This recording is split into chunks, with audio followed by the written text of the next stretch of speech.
Bonjour, je vous accueille tout d'abord avec deux décors, un décor un petit peu particulier, vous allez vous demander pourquoi. Alors je ne sais pas où certains connaissent ce système de bougies, ce qu'on appelle un diffuseur de parfum. Alors il y a cette méthode très, peut-être plus ancienne, avec simplement une bougie qui chauffe dessous et qui fait diffuser dans le réservoir un parfum qui a été mis, soit en liquide, soit en simple bougie. Et puis vous connaissez aussi cette lampe, on appelle une lampe berger, qui sert aussi à pouvoir diffuser du parfum. Vous allez vous poser la question, Myriam, de quoi veux-tu nous parler? Eh bien, depuis cette situation qui a démarré maintenant il y a plusieurs semaines, m'est venu tout de suite en tête ce texte où il est parlé d'odeur de mort et d'odeur de vie. Alors ça peut paraître un titre un petit peu choc. Je ne vais pas du tout reprendre un certain journal qui parlait le poids des mots, le choc des photos, mais il faut dire qu'en ce moment, nous sommes très envahis par des mots chocs, des discours chocs, des images chocs. Et tout cela nous donne comme un aperçu plus qu'une odeur de mort, puisque nous avons et le son et l'image. Et en face de cette odeur de mort, je me suis dit, mais il y a autre chose à présenter. Qu'allons-nous dire, qu'allons-nous montrer en face de tout ce que l'on entend, de tout ce que l'on voit? Et la parole de Dieu, elle se répond à elle-même, elle est suffisante et elle vient aussi nous éclairer pour savoir que faire dans cette période. Alors je vous invite à lire le texte dans lequel je me suis penchée, ou sur lequel je me suis penchée. Alors je n'avais, c'est vrai que ce que c'est cette expression odeur de mort et odeur de vie, et quand j'ai recherché, je me suis dit, mais Seigneur, tu as à nous parler à travers cette situation et à travers ta parole. Donc dans 2 Corinthiens, la deuxième épître aux Corinthiens, chapitre 2, verset 14, alors je vous lis dans la version parole de vie, je vous prendrai même dans la nouvelle version, mais elle est très explicite. Paul dit, remercions Dieu. Par le Christ, il nous emmène toujours dans le défilé qui fête sa victoire. Et il se sert de nous pour faire connaître le Christ en tout lieu. C'est comme une bonne odeur qui se répand partout. Oui, nous sommes comme un parfum agréable que le Christ offre à Dieu. Ce parfum est pour ceux que Dieu sauve. Il est aussi pour ceux qui perdent leur vie loin de Dieu. Pour ceux qui se perdent, c'est une odeur de mort qui donne la mort. Pour les autres, c'est une odeur de vie qui donne la vie. Mais qui est capable de faire un tel travail? Nous ne sommes pas comme beaucoup de gens qui font du commerce avec la parole de Dieu. Nous disons la vérité de la part de Dieu, devant Dieu, comme des serviteurs du Christ. Alors bien plus que cette phrase « odeur de mort et odeur de vie », tout le contexte dans lequel Paul parle va nous amener aussi à réfléchir, nous qui vivons ce contexte. Et bien sûr, vous avez bien entendu qu'il est question de parfum. D'ailleurs, je ne vais pas laisser continuer de brûler ce bon parfum. Je vais éteindre la flamme. Et elle nous donnera aussi, cette flamme, une image tout à l'heure. Vous vous posez peut-être la question, mais qu'est-ce que je peux faire, moi, en tant qu'enfant de Dieu, actuellement? Eh bien, ce texte nous dit que nous sommes une bonne odeur de Christ au milieu des non-croyants comme des croyants. Et si je m'adresse à vous, la plupart, vous allez me dire, mais ah oui, moi je suis croyant, je sais que ma vie appartient à Christ, je sais que je le verrai, j'ai rien à craindre, oui, mais qu'allez-vous donner comme message? Et cette vérité, elle est très simple. Dieu est très simple dans sa parole. Il dit, bien ce que vous allez amener comme parfum de bonne odeur de Christ, la connaissance que vous avez de Christ, elle va conduire ceux qui croient à la vie éternelle, puisqu'ils vont croire. Et puis ceux qui ne croient pas, eh bien, ça va les conduire à la mort éternelle. Et je me suis souvenu du texte que je vous avais partagé il y a quelque temps dans Ésaïe, où il est spécifié, il est marqué que les êtres humains sont fragiles, ils sont fragiles comme l'herbe. L'herbe sèche, la fleur tombe, mais la parole de Dieu demeure ou tient toujours. Et nous, nous avons la parole de Dieu avec nous, et cette parole tient toujours. Et ce qui m'avait frappé aussi dans ce texte, c'est quand Isaïe dit « Quelqu'un me dit, crie ». Et je demande « Qu'est-ce que je dois crier ?» Il me répond ceci: les êtres humains sont comme l'herbe. Ils ne sont pas plus solides que les fleurs des champs. Jérusalem, toi, toi la ville de Dieu, et toi, enfant de Dieu, monte sur une haute montagne. Ville de Sion, toi qui crois que Dieu est vivant, crie de toutes tes forces. Toi qui apportes une bonne nouvelle, élève la voix, n'aie pas peur, dis aux villes de Juda, voici notre Dieu. Est-ce que ça ne vous fait pas penser à ce que Jésus lui-même nous a dit? Allez, allez, faites de toutes les nations mes disciples, enseignez-leur à observer tout ce que je vous ai prescrit, faites des disciples, allez, portez la bonne nouvelle. Et plus que jamais aujourd'hui, on doit continuer à être ces porteurs de bonnes nouvelles. Alors quelle est cette odeur de sa connaissance? Quand nous allons parler de Dieu, quand nous sommes enfants de Dieu, de nous émane cette bonne odeur de Christ. C'est là le texte où il est bien spécifié. Je vous le relis dans une autre version peut-être. Par nous, il fait connaître le Christ en tout lieu, comme un parfum dont l'odeur se répand partout. Nous sommes en effet pour Dieu comme un parfum du Christ à l'odeur agréable. Nous le sommes parmi ceux qui sont sur la voie du salut, parmi ceux qui se perdent. Voilà ce que nous sommes. Et quelle est cette bonne nouvelle? Vous la connaissez. Alors aujourd'hui, on est envahi de gens qui apportent leur connaissance, qui pensent parler de la part de Dieu. D'ailleurs, ils s'autoproclament, on va dire pour certains prophètes, et on entend des pseudo-prophéties, on entend des interprétations des événements. Et je ne sais pas si ça vous rappelle quelque chose, mais quand Jésus était avec ses disciples, les disciples lui ont demandé à un moment donné, il y avait la tour de Siloé qui s'était effondrée, plusieurs étaient morts, et les disciples demandaient, mais pourquoi c'est arrivé? Est-ce qu'ils avaient beaucoup plus péché? Jésus n'a pas répondu à la question. Quand Jésus croise la veuve, cette veuve qui vient de perdre son fils, il y a cette odeur de mort aussi. Jésus n'a pas répondu à la question où ce que les gens pouvaient se poser, pourquoi son fils est mort? Vous vous rendez compte, cette veuve déjà, elle perd son mari, elle perd son fils. Jésus s'est présenté comme celui qui donne la vie. Il s'est présenté comme celui qui console. Quand Jésus est allé dans la maison de Jairus, où Jairus avait demandé que Jésus vienne, sa fille était malade, et Jésus arrive, il lui a dit que c'était trop tard, la petite fille est morte. Et il y avait, oui, ces pleureuses. Est-ce que Jésus est entré et a pleuré? Alors oui, il est dit que Jésus pleure avec ceux qui pleurent, mais ce que Jésus a amené, c'est la vie. Et nous, on entend autour de nous que des pleurs, des gémissements, des craintes, des inquiétudes. Mais on va amener quoi comme odeur?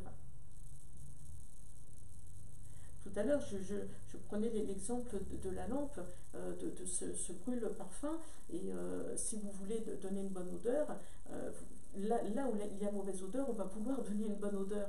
Et nous, aujourd'hui, on entend comme une mauvaise odeur autour de nous. Et c'est à nous de vouloir aussi apporter cette bonne odeur.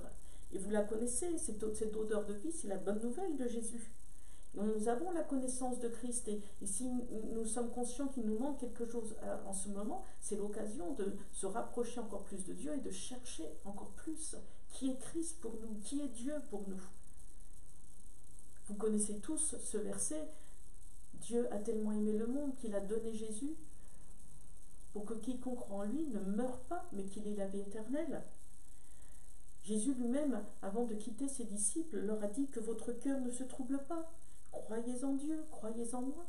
Est-ce qu'on ne peut pas porter ces phrases porteuses de bonne odeur à ceux qui sont autour de nous? Jésus aussi a dit, c'est pourquoi je vais vous préparer une place. Alors oui, on peut aussi consoler les personnes en leur disant, mais si vous croyez en Dieu, Jésus est au ciel, Jésus nous prépare une place, il va nous accueillir. Jésus aussi a dit, je suis le chemin, la vérité, la vie. Dans notre version, j'aime, c'est qu'il dit le chemin, la vérité, la vie, c'est moi. personne ne va au Père sans passer par moi. Et si vous voulez apporter une bonne odeur à ceux qui sont autour de vous, eh bien dites, mais si vous voulez croire en Dieu, si vous voulez que votre vie change, si vous voulez ne plus avoir de crainte, eh bien croyez en Dieu, croyez en Jésus. Jésus est celui qui laisse la paix. Il dit lui-même, je vous laisse la paix, je vous donne ma paix. Je ne la donne pas comme le monde la donne. Et aujourd'hui, le monde ne peut apporter la paix. Ne soyez pas inquiets, n'ayez pas peur, que votre cœur ne se trouble pas. Voilà les bonnes paroles et la bonne odeur que l'on peut répandre autour de nous. Et vous connaissez encore Jésus qui dit, je suis la résurrection et la vie. Celui qui croit en moi, il vivra même s'il meurt. Alors ça peut paraître peut-être difficile à comprendre au premier abord, mais la vérité c'est que si on meurt en Jésus, eh bien on vivra éternellement. Et c'est encore une bonne nouvelle et une bonne odeur que l'on peut apporter à ceux qui sont autour de nous. Oui, Jésus transforme les vies, Jésus guérit. Et puis il y a ce texte que je pourrais mettre en face ou en parallèle aussi de cette odeur de vie et de mort. C'est Dieu lui-même qui dit, choisis la vie et non la mort. Je mets devant toi le chemin de la vie, le chemin de la mort, choisis. Et à ceux qui sont autour de nous, on peut encore leur dire, choisis. Si tu entends ces paroles, toi qui peut-être ne connais pas encore Dieu comme étant un Dieu plein d'amour, comprends qu'il est temps pour toi de choisir. Choisis la vie et non la mort. Alors ce qui m'a interpellée aussi dans ce texte, c'est quand Paul dit, qui est qualifié pour une telle mission, ou dans une autre version, qui est suffisant pour ces choses. Eh bien, je dirais tout simplement tous. Jésus n'a pas classé, ou Dieu ne classe pas, toi tu es capable, toi tu n'es pas capable. Quand Paul le dit, on est tous, on est là, on a Christ en nous. Et que l'on soit converti depuis peu, depuis plus longtemps, on a Christ en nous. Alors oui, on est tous qualifiés pour une telle mission. Mais il y a quelque chose de nécessaire. Tout à l'heure, je montrais ce diffuseur de parfum, et qui diffuse le parfum, c'est la flamme, la chaleur, la flamme en dessous qui fait que le parfum se diffuse. Vous avez aussi cette lampe berger, et si vous ne connaissez pas le système, c'est très simple, elle est remplie aussi de parfum, et il y a cette mèche qui est imbibée, et que l'on peut allumer, et qui va diffuser le parfum. Et à un moment donné, si je ne veux plus que le parfum soit diffusé, je mets le petit bouchon. Vous savez, c'est comme les flacons de parfum. Le parfum va, si vous voulez vous en mettre sur vous, pour diffuser une bonne odeur, il va falloir enlever le bouchon, vous parfumer. C'est le même système pour tous ces diffuseurs de parfum. Et nous, comment allons-nous diffuser le parfum de Christ en nous? Eh bien, il va falloir cette flamme, et je pense que vous avez compris l'image, cette flamme, c'est le Saint-Esprit. Jésus aussi nous a dit qu'il allait nous envoyer le Saint-Esprit, nous donne le Saint-Esprit, cette puissance, ce feu d'en haut. Et si on veut que ce parfum de Christ, il puisse diffuser, que nous puissions diffuser ce parfum qui est Christ en nous, il nous faut aussi être remplis de son Esprit. Et c'est la promesse que Jésus a faite, elle est pour tous. Jésus, là encore, n'a pas dit certains seront remplis du Saint-Esprit, mais nous sommes tous appelés à être remplis du Saint-Esprit et à brûler pour Christ, à être des ambassadeurs, à être des témoins. Je ne vais pas vous rappeler tous les textes, mais vous les connaissez. Jésus dit, vous serez mes témoins, partout, et là où vous êtes. Et il y a aussi cet aspect que je voudrais souligner, du danger, comme je viens de vous dire, à être un vase fermé. Parce qu'en ce moment, nous sommes confinés, c'est vrai. On est renfermés en quelque sorte dans notre maison. On n'a pas contact comme on voudrait avec les uns, avec les autres. Et le danger, c'est qu'on soit tellement renfermés qu'on ne porte plus cette bonne odeur. Et vous connaissez l'histoire de Marie, cette femme qui est venue un jour, qui est venue alors que Jésus était en train de manger, avec ses disciples, avec d'autres amis, et elle a cassé ce vase. D'abord, le vase était lui-même d'un grand prix. Il est marqué, c'était un vase d'albâtre. L'albâtre, ça ressemble au marbre, déjà c'est une valeur. Et le parfum qu'elle a répandu au pied de Jésus, qu'elle a essuyé ensuite avec ses cheveux, c'est marqué dans la Bible que c'était un parfum de grand prix. Certains d'ailleurs en ont été offusqués. Mais vous savez que le parfum qui est en nous, Jésus, c'est le parfum parfait, le parfum d'un grand prix. Est-ce qu'on veut le répandre autour de nous? Encore une fois, je voudrais relire cette phrase. Par nous, Dieu fait connaître le Christ en tout lieu, comme un parfum dont l'odeur se répand, un parfum à l'odeur agréable. Et quand Marie a cassé ce parfum, il est marqué dans la Bible que l'odeur, toute la maison était parfumée. Alors oui, on peut être confiné actuellement, mais dans notre maison, on donne quoi comme odeur? Dans un couple ou avec nos enfants, nous enfants avec les parents, si nous sommes avec nos parents, on va répandre quoi comme odeur? Et si on côtoie des personnes, que ce soit même au téléphone, est-ce que l'on va entrer dans cette mauvaise odeur de paroles, de plaintes, de gémissements, de contestations, ou est-ce qu'on va répandre cette bonne odeur de Christ? Si nous croisons notre voisin, est-ce qu'on va pouvoir simplement lui faire un sourire, lui donner un mot d'encouragement? Oui, oui, la période est difficile, oui, la période est inquiétante, on ne va pas dire le contraire, mais voilà notre espérance. Moi, j'ai Christ en moi, et Christ me donne la vie. Et je vais terminer par le premier verset de ce texte. Je vais vous le relire. Remercions Dieu car il nous entraîne sans cesse dans le cortège de victoire en union avec le Christ. Ça, c'est dans la nouvelle version français courant. Dans Parole de vie, remercions Dieu. Par le Christ, il nous emmène toujours dans le défilé qui fête sa victoire et il se sert de nous pour faire connaître le Christ en tout lieu. Alors, ça m'a un petit peu quand même interrogé cette phrase. J'ai pourquoi Paul introduit cette pensée qu'ensuite nous sommes la bonne odeur de Christ. Pourquoi il commence par cette phrase-là? Et vous avez peut-être entendu, je sais que Philippe l'a déjà expliqué, quand il y avait le retour triomphal d'un Romain, d'un centurion, enfin d'un général romain, etc., il y avait un défilé, et le vainqueur défilait avec son armée, et derrière, il y avait ceux qui étaient prisonniers. Mais avant le défilé, j'ai creusé un petit peu, j'ai été chercher, et je peux que vous encourager dans cette période aussi de mise à l'écart, de confinement, d'aller creuser un petit peu, comme ça, quand vous lisez un texte. Et ce qui est expliqué au niveau histoire, c'est qu'avant que le défilé se fasse, il y avait des soldats qui passaient dans la ville, dans les villages, là où il y a eu la victoire, et ils avaient une torche enflammée. Cette torche, bien sûr, était imbibée comme un parfum. Et il passait dans toutes les rues pour avertir qu'il y allait avoir le défilé. Et cette odeur se répandait dans toute la ville. Et c'était une odeur de victoire. C'était un parfum de victoire, de vie. Sauf que les prisonniers, eux, quand ils sentaient cette odeur, ils avaient en face la réalité qu'ils allaient mourir. Alors oui, nous sommes ces témoins. Et quand on va être là à diffuser cette bonne odeur de Christ, il va y avoir ceux qui vont se réjouir, parce qu'ils croient en Dieu, ils croient en Jésus. Et puis il y a ceux qui ne vont pas se réjouir, parce que eux, ils ont décidé de ne pas croire. Mais est-ce que ça va nous empêcher de continuer d'être des témoins? Non. Et surtout, ça ne va pas nous empêcher de nous réjouir. Parce que le sens aussi, c'est que nous sommes, c'est bien marqué, nous sommes dans le sillage de Christ, nous marchons dans ce cortège de victoire.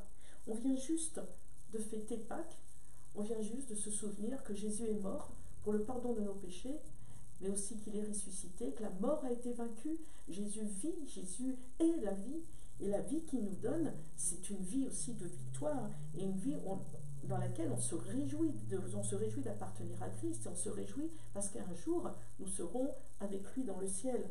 Alors si on vient de fêter Pâques, Jésus mort et ressuscité, on se souvient aussi qu'il a triomphé de la mort, il vit. Et dans cette situation, va sortir de grandes bénédictions. C'est une parole aussi d'encouragement que je voudrais vous laisser, que l'on soit ce parfum qui diffuse cette bonne odeur de Christ, et qu'on diffuse aussi cette réalité que Jésus vit, qu'il nous donne la vie, et que de grandes bénédictions vont s'en suivre. Soyez bénis, soyez une source de bénédiction, un parfum de bonne odeur.